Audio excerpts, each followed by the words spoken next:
올바른 영상 예배를 드리는 올바른 예배의 절. 첫 번째, 단정한 복장으로 예배를 준비합니다. 잠옷은 안 돼요. 깨끗한 모습으로 예배를 준비하도록 해요.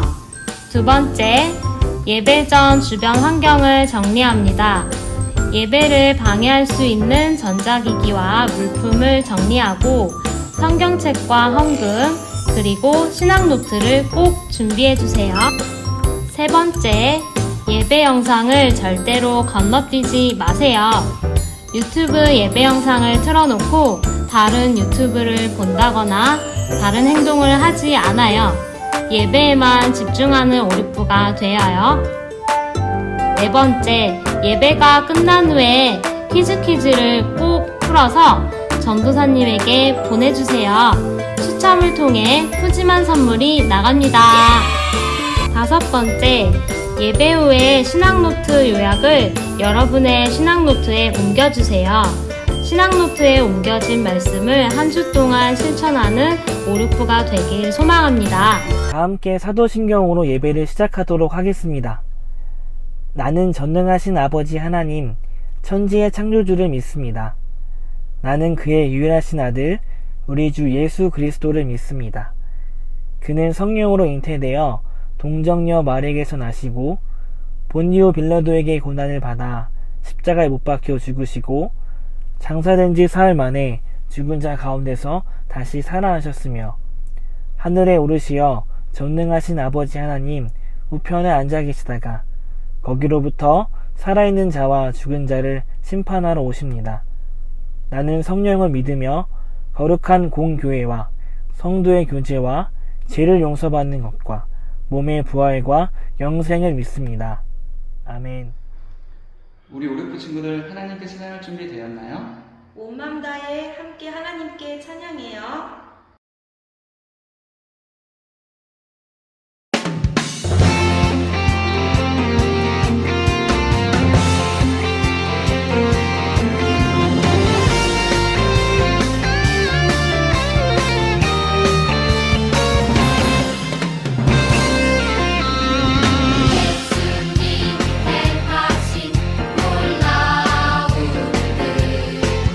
성경을 열 때마다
헌금 시간입니다. 이 시간 마음과 정성을 다해 헌금을 드려요. 주를 예배하는 삶, 주를 기뻐하는 삶, 내 삶의 가장 소중한 기쁨이요. 가난한 과부가 드린 두 랩돈처럼 내 삶의 모든 걸 드립니다. 우리 친구들 눈을 감고 함께 기도합니다. 사랑이 많으신 하나님 아버지 감사합니다. 주일을 맞이하여 기쁘게 예배드리게 하시고 찬양으로 영광 돌리게 하시니 감사드립니다. 주님, 이 시간 예배를 위해 기도합니다. 성령님과 함께하는 예배 시간 되게 하시고 매주일 드리는 예배를 통해 주님의 사랑을 깨닫는 시간 되길 원합니다. 무엇보다 건강을 위해서 기도합니다. 여전히 세계적으로 확산되고 있는 신종 코로나 바이러스의 위험으로부터 우리 친구들과 선생님들을 지켜주시고 하루속히 해결하여 주셔서 전과 같이 우리가 함께 모여 주님의 사랑을 나누며 예배할 수 있도록 회복시켜 주시길 원합니다. 말씀을 전하시는 전도사님께 언제나 능력을 더하여 주시고 건강을 지켜주세요. 예수님의 이름으로 기도합니다. 오늘의 말씀 마태복음 9장 35절에서 36절 말씀. 예수께서 모든 도시와 마을에 두루 다니사 그들의 회당에서 가르치시며 천국 복음을 전파하시며 모든 병과 모든 약한 것을 고치시니라. 무리를 보시고 불쌍히 여기시니 이는 그들이 목자 없는 양과 같이 고생하며 기진함이라. 아멘. 우리 친구들 안녕. 한 주간 동안 잘 보냈죠? 우리 오늘 본문 말씀을 읽었습니다. 우리 본문 말씀 속에서 우리가 어떤 것을 깨닫고 어떤 것을 느낄 수 있을지 우리 말씀의 현장 속으로 출발해 보도록 하겠습니다. 우리 그러면 말씀의 현장 속으로 출발! 오늘 이 현장에서 예수님께서 어떻게 하셨냐면 예수님께서는 모든 마을과 모든 도시를 두루 다니셨어요. 그때 근데 어떻게 했을까요? 이 당시에 버스가 있었을까요? 아니면 자동차가 있었을까요? 자전거가 있었을까요? 아무것도 없었겠죠. 모든 도시와 모든 마을을 두루 다니셨을 때는 오로지 발로 움직이신 거죠. 그리고 그 당시에 너무나 더운 환경 속에서 예수님께서는 지치셨을 법도 한데 그러지 않으셨어요. 왜 그랬을까요? 예수님께서는 우리를 향한 사랑의 마음이 있었다는 것입니다. 두루 다니시면서 예수님께서는 어떤 사역을 하셨을까요? 이 말씀 속에서 세 가지로 나오는데 첫 번째, 회당에서 가르치셨습니다. 두 번째, 천국 복음을 전파하셨습니다. 그리고 세 번째, 병들과 약한 것을 고쳐주셨습니다. 예수님의 3대 사역이라고 하는데 이 모든 것은 우리 백성들을 위해서 예수님의 사랑으로 그렇게 사역을 감당하신 것입니다. 그렇게 예수님이 온 마을과 도시를 두루 다니실 때 백성들의 상태는 그 당시 이스라엘 백성들의 상태는 어떠한 상태였을까요? 오늘 말씀 속에서 이 장면이 자세하게 나옵니다. 그리고 예수님이 느끼셨을 감정 또한 자세하게 나옵니다. 말씀을 한번 볼까요? 말씀 속에 36절 말씀이죠. 무리를 보시고 불쌍히 여기시니 이는 그 백성들이 목자 없는 양과 같이 고생하며 기진함이라 라고 이렇게 이야기를 합니다. 불쌍히 여기셨다 라고 이야기합니다. 그런데 이 불쌍히 여기셨다라는 것에 원래 쓰여졌을 단어의 의미를 보게 되면 그냥 불쌍히 여기신 게 아니에요. 우리가 조금 더 이해를 쉽게 돕기 위해서 운다라는 표현을 전도사님이 써가면서 한번 이야기를 해볼게요. 운다라고 했을 때 이렇게 울게 되죠. 근데 흐느낀다는 어떻게 울죠? 이렇게 우는 거예요. 근데 통곡한다는 것은 이렇게 모든 감정을 다 써가면서 우는 거예요. 근데 오늘 말씀에 불쌍히 여기셨다라는 것은 어떻게 불쌍히 여기셨냐면 원래 쓰여졌을 단어를 보면 내장의 통증이 느낄 정도로 그리고 속에 있는 장기가 아플 정도로 불쌍히 여기셨다는 것입니다. 왜 불쌍히 여기셨을까요? 오늘 말씀에 나와 있어요. 오늘 말씀에 보면 그 백성들이 목자 없는 양과 같이 고생하고 기진했기 때문에 예수님께서 그 백성들을 보면서 불쌍히 여기셨다라는 것이 우리가 볼 수 있게 되는 것입니다. 또 우리가 기진했다라는 것을 보고 싶어요. 기진하다라는 것은 무엇일까요? 힘이 다해서 기운이 없어지다라는 표현입니다. 힘이 다해서 기운이 없어지면 어떻게 할까요? 전도사님이 막 이렇게 열심히 힘들어 하고 이렇게 딱 모든 힘을 다 쏟고 지쳐있는 상태에 있어요. 그러면 다시 원상복귀를 하려면 어떻게 하면 되죠? 조금 쉬면 돼요. 힘들면 조금 쉬면 됩니다. 하지만 여기서 기진했다라는 것은 무엇이냐면 내가 아무것도 할 수 없는 상태에 산산조각이 나서 그것이 뿔뿔이 흩어져서 다시 원상복귀가 되기 힘든 상태가 기진했다라는 것입니다. 여러분 혹시 여기 보이는 꽃이 보이시나요? 꽃이 시들면 어떻게 하면 되죠? 물을 콸콸콸콸콸 이렇게 물을 주면 돼요. 그럼 조금 지나면 이 꽃이 살아납니다. 그리고 과자가 시간이 지나서 눅눅해져 있으면 어떻게 하면 될까요? 전자레인지에 조금만 데피면 과자가 바삭바삭해진답니다. 자, 그러면 똑같은 과자인데 여기 바나나 과자가 있어요. 이 바나나 과자가 이렇게 있는데 이거를 완전히 이렇게 과자 맛있겠죠? 근데 어떻게 이렇게 완전히 산산조각이 나 있어요. 이 과자를 이렇게 원상복귀 시키려면 어떻게 하면 될까요? 거의 불가능합니다. 우리 힘으로는 아무것도 할 수 없는 거예요. 이스라엘 백성의 상태가 이런 기진한 상태였습니다. 자신의 힘으로 무엇인가를 바랄 수 없는 상태에 산산조각이 나서 뿔뿔이 흩어져 있는 상태, 이스라엘 백성이 이런 상태였다는 것입니다. 예수님께서 이 백성을 보시고 그렇게 불쌍히 여기신 거예요. 그렇다면 왜 이스라엘 백성이 이렇게 기진할 수밖에 없었는가? 그것을 우리가 보시겠습니다. 왜 기진할 수밖에 없었는가?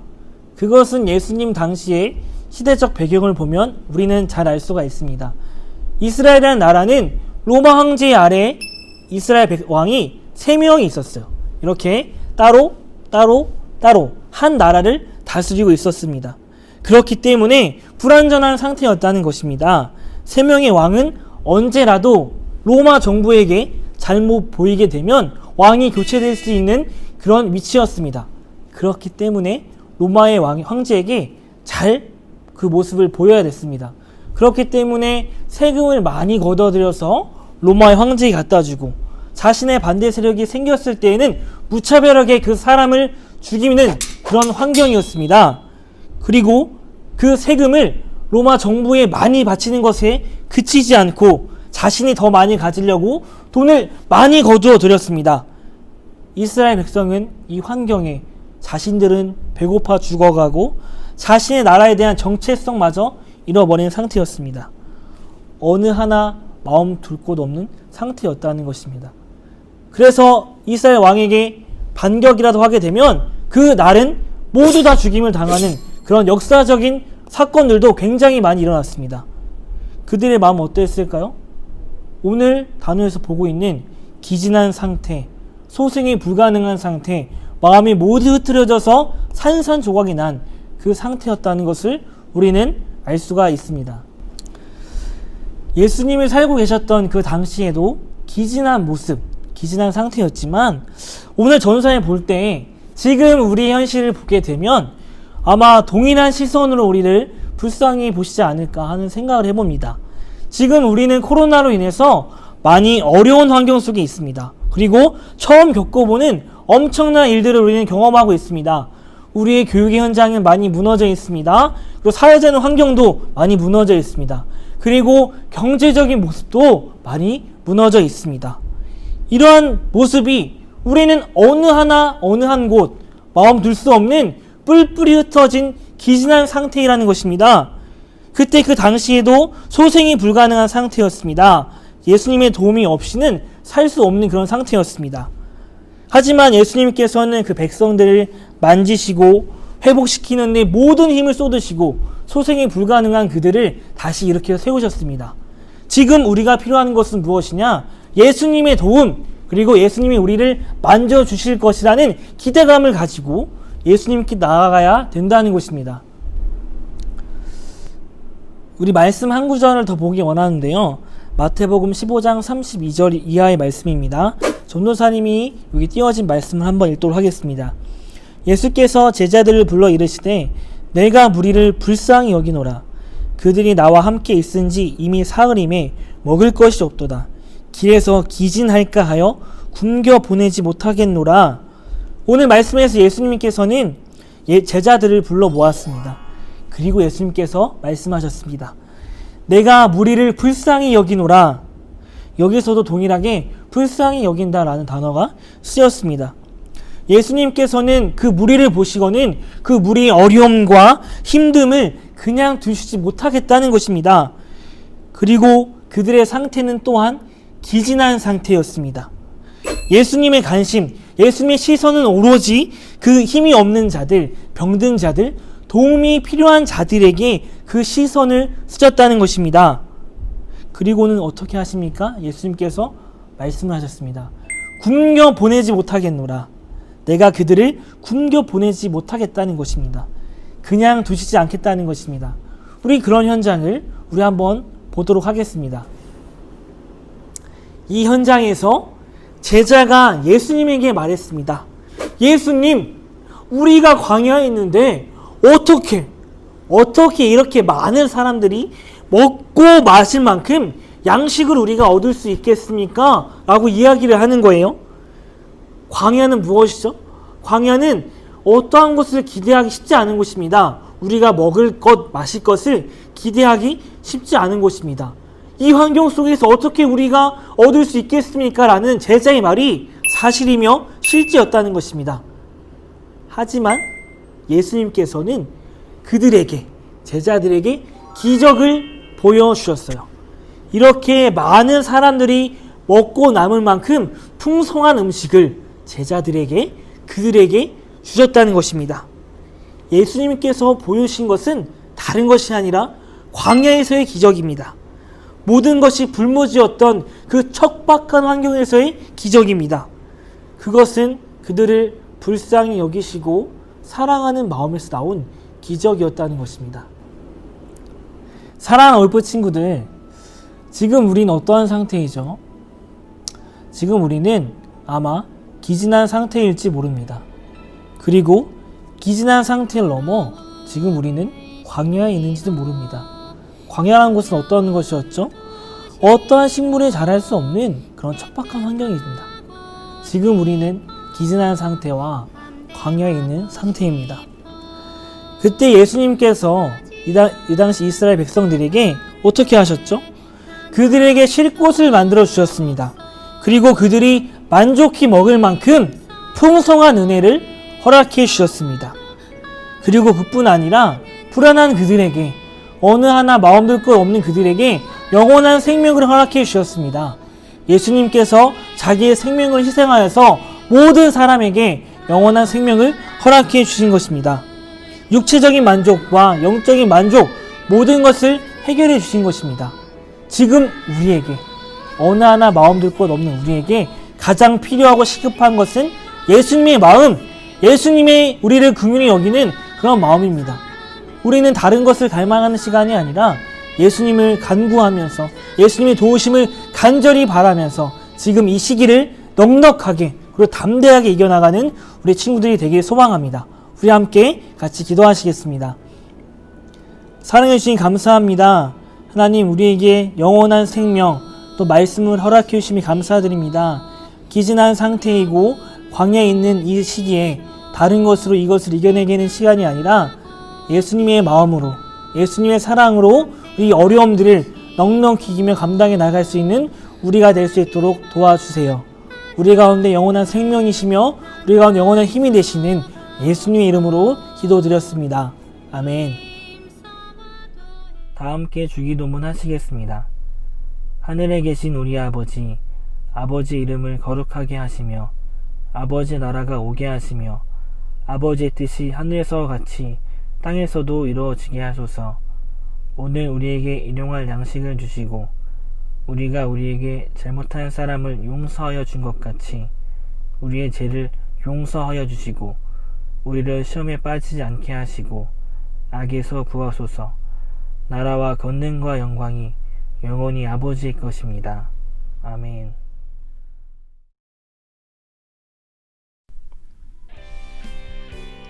지금은 퀴즈 시간이에요. 정답을 아는 친구들은 전도사님께 문자나 카톡으로 정답을 보내주세요. 추첨을 통해서 선물을 보내드립니다.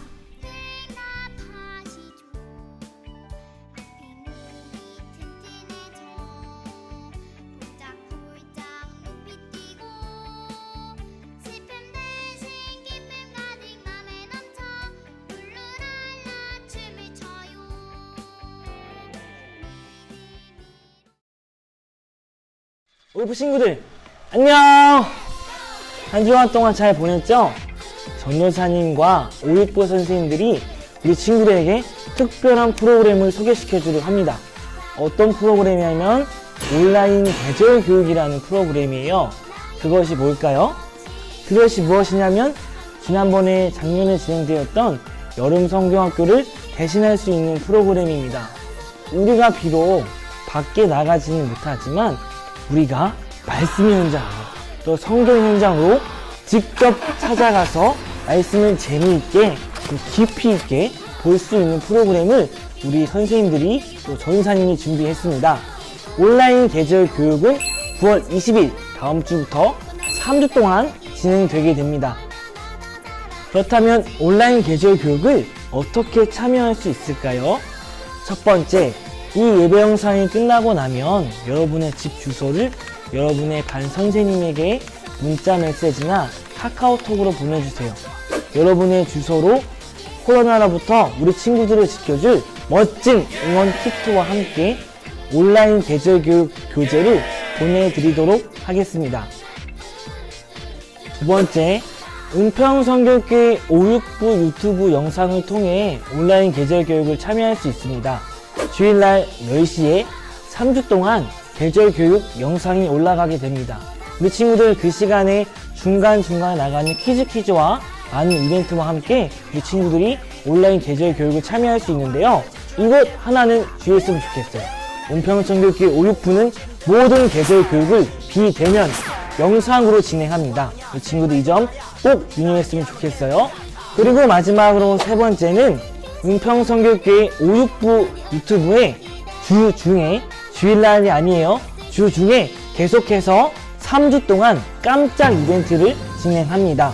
우리 친구들이 이벤트를 참여해서 인증샷을 전도사님에게 보내면 더 푸짐한 선물을 우리 친구들이 받을 수 있어요. 우리 친구들 계절 교육이 처음이라서 조금은 어색하죠? 전도사님도 온라인으로 진행되는 계절 교육이 처음인데요. 우리 선생님과 우리 전도사님이 열심히 준비할 테니까 우리 친구들 조금은 어색하더라도 열심히 참여해서 우리 말씀의 여행으로, 그리고 여러분들이 신나게 말씀을 배울 수 있는 귀한 시간 되었으면 좋겠습니다. 자, 그러면 다음 주부터 진행될 온라인 계절 교육 현장 주일날 10시에 만나요. 안녕!